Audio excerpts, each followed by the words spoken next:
কখনো তুমি লক্ষ্য করেছ যে জীবনে সবচেয়ে বেশি কষ্ট তখন হয় যখন মানুষ অন্যের উপরে ভরসা করে, এটা ভাবে যে এরা আমার আপন, এরা আমার কষ্ট বুঝবে, সে আমার হাত ছাড়বে না। কিন্তু আল্লাহ মানুষকে একটা মাকামে এনে বাস্তবতা বুঝিয়ে দেন, যেই অন্তরে আমার বদলে অন্য কেউ এসে যায়, আমি তাকে একা করে দিই। আর তারপর মানুষ ভেঙে যায়, পড়ে যায়, একাই থেকে যায়। কিন্তু আস্তে আস্তে সে একটা আজব শান্তি পেতে শুরু করে, সেই শান্তি যা মানুষের ভিড়ে নয় বরং আল্লাহর রহমতে লুকিয়ে থাকে। এজন্য বলা হয়, যারা আল্লাহর উপরে ভরসা করে তাদের নসিব কখনো যায় হয় না। এটা সেই বাস্তবতা যেটাকে বোঝার জন্য মানুষকে ভাঙতে হয়, অতিক্রম করতে হয়, সহ্য করতে হয়। আর যখন এই বাস্তবতা অন্তরে চলে আসে, তো মানুষ বদলে যায়, তার ভাবনা বদলে যায়, তার সবর বদলে যায়, তার বিশ্বাস বদলে যায়। আসো, আজ আমি তোমাকে এমন একটা সফরে নিয়ে যাব যেখানে তোমার মন বুঝবে যে আল্লাহর উপরে ভরসাকারীদের জীবনে কেন কখনো ক্ষতি হয় না, কেন তাদের নসিব কখনো যায় হয় না, আর কেন আল্লাহ তাদের প্রতিটা কদমে তার বিশেষ রহমত দান করেন। প্রথম দৃশ্য, যখন জীবন বন্ধগলিতে নিয়ে যায়। কখনো জীবন এমন জায়গায় এনে দাঁড় করিয়ে দেয় যেখানে সামনে শুধুমাত্র অন্ধকার হয়, না রাত নজরে আসে, না সকালের কোনো দেখা, শুধুমাত্র মন বসে যায় আর চারদিকে ব্যর্থতার ধোঁয়া ছড়াতে লাগে। মানুষ ভাবে, আসলে আমার দোষটা কি, আমার সাথেই কেন, আমি কতক্ষণ সহ্য করব। আর সেই মুহূর্তেই আল্লাহ দেখেন নীরবভাবে, ভালোবাসা নিয়ে আর তার রহমতের সাথে। মানুষ তোমাকে ছেড়ে দিক, এটা কোনো বড় ব্যাপার নয়, কিন্তু যখন আল্লাহ তোমাকে ধরে নিতে চান, তো দুনিয়া তোমার বিরুদ্ধে গিয়েও তোমার ক্ষতি করতে পারবে না। জীবনে কষ্ট এটাই, মানুষ বুঝতে পারে না যে আল্লাহর ফায়সালার সময় সবসময় উত্তম হয়। যদিও বাস্তবতা হলো এটা, আল্লাহ কখনো ভুল সময়ে কোনো সঠিক জিনিস দেন না, আর কখনো সঠিক সময়ে ভুল জিনিস আসতে দেন না। তিনি প্রতিটা জিনিস উত্তম সময়ে দান করেন। বন্ধ দরজা তোমার জন্য শাস্তি হয় না, সেটা শুধুমাত্র তোমার মনোযোগ আল্লাহর দিকে ঘোরানোর জন্য। কেননা কখনো কখনো আল্লাহ উদ্দেশ্য পর্যন্ত পৌঁছানোর জন্য প্রথমে মন বদলে দেন, তারপর রাস্তা আপনা আপনি খুলতে লাগে। আরেকটা দৃশ্য, যখন তুমি চাও আর আল্লাহ বাধা দেন। তুমি ভাবতে থাকো, এই জিনিস যদি আমি পেয়ে যাই তো আমার জীবন বদলে যাবে, এই ব্যক্তিকে আমি পেয়ে যাব তো আমি সম্পূর্ণ হয়ে যাব, এই সুযোগ যদি আমি পেয়ে যাই তো আমি সফল হয়ে যাব। আর আল্লাহ বলেন, হে বান্দা, যদি আমি এখন দিয়ে দিব তো সেটা তোর জন্য উত্তম হবে না, এজন্য আমি বাধা দিচ্ছি, কেননা আমি জানি আর তুই জানিস না। অনেক সময় এমন হয় যে তুমি কোনো জিনিসের পিছনে পুরোপুরি শক্তি লাগিয়ে দাও, দোয়াও, অশ্রু, চেষ্টাও, কিন্তু দরজা খোলেই না। এটা সেই মাকাম যেখানে শয়তান বলে, দেখলি আল্লাহ তো শুনল না, আর রহমানের রহমত বলে, আমি তোর দোয়া শুনেছি, এজন্য কল্যাণের জন্য সেটাকে বাধা দিয়েছি।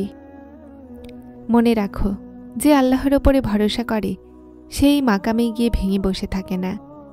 সে জানে যখন আল্লাহ কোনো জিনিসকে বাধা দেয় তো তার বদলে উত্তম অবশ্যই দেন। শুধু শর্ত এটাই যে তুমি তাড়াহুড়া ছেড়ে দাও আর বিশ্বাসকে ধরে নাও। তৃতীয় দৃশ্য, যখন তোমার বিরুদ্ধে মানুষ জমা হতে লাগে।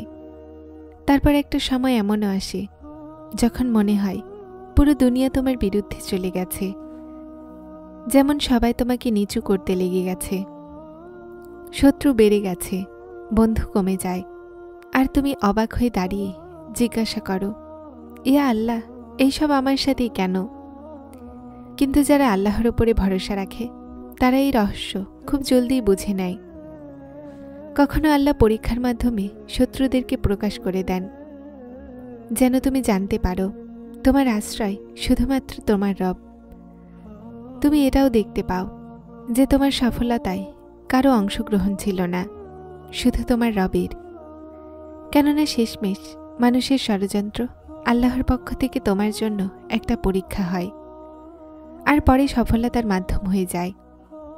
আর এটাই নয়, আল্লাহ পরীক্ষার মাধ্যমে মানুষকে মজবুত করে দেয় আর তাকে শেখায় যে আসল সাহায্য কোথায় থেকে পাওয়া যায়। যেন যখন তিনি তোমাকে উঠান, তো তোমার নিজেরও বুঝে আসে যে এই সব কিছু তোমার মেহনত নয়, তার রহমত।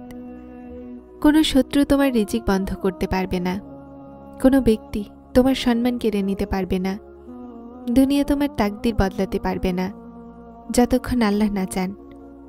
আর যার রব তার সাথে থাকে, তার বিরুদ্ধে ষড়যন্ত্র সফল হয় না। মন যদিও ভয় পাক, কদম এলোমেলো হোক, অশ্রু গড়িয়ে পড়ুক, কিন্তু ভরসা ভাঙে না। কেননা এই ভরসার কারণেই তোমার নসিবকে জায়া হতে দেন না। চতুর্থ দৃশ্য, যখন বান্দা ভেঙে যায় আর আল্লাহ তাকে আশ্রয় দেয়।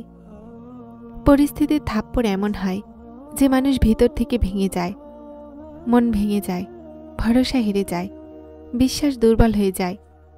কিন্তু তারপর একদিন, একদম সাধারণ দিনে, সকালের কোনো ক্লান্ত মুহূর্তে মানুষ হঠাৎ এটা অনুভব করে যে তার মন বদলাচ্ছে। চোখের অশ্রু দোয়া হতে লাগে, জখম ওসিলা হতে লাগে, দুঃখ জিদ হয়ে যায়, আর ইমান শক্তিতে বদলাতে লাগে। এটা আল্লাহর নিজাম। সেখানে বান্দাকে কখনো কখনো আস্তে আস্তে মজবুত করে, আর ভাঙা হৃদয় থেকেও নূর বের করে দেয়।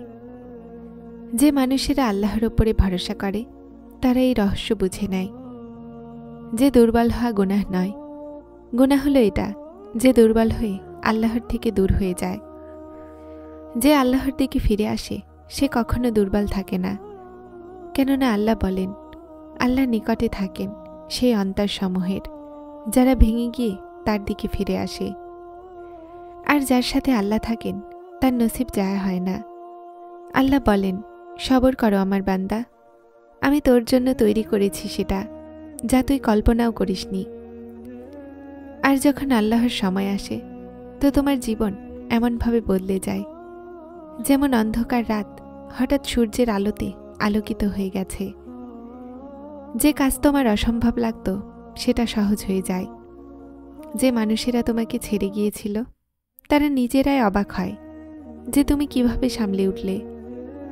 আর যে দরজাগুলো বন্ধ ছিল সেটা বিনা কোনো চেষ্টাতেই খুলতে লাগে। এটা আল্লাহর সময় হয়, যা সব সময় উত্তম হয়। আর এই সময় শুধুমাত্র তাদের জন্যই আসে যারা তাড়াহুড়া করে না, শুধুমাত্র আল্লাহর উপর ভরসা রাখো। যারা চ্যানেলটিতে নতুন এসেছেন তারা হেদায়েত চ্যানেলটিতে সাবস্ক্রাইব করে আমার সাথে থাকুন। আসসালামু আলাইকুম।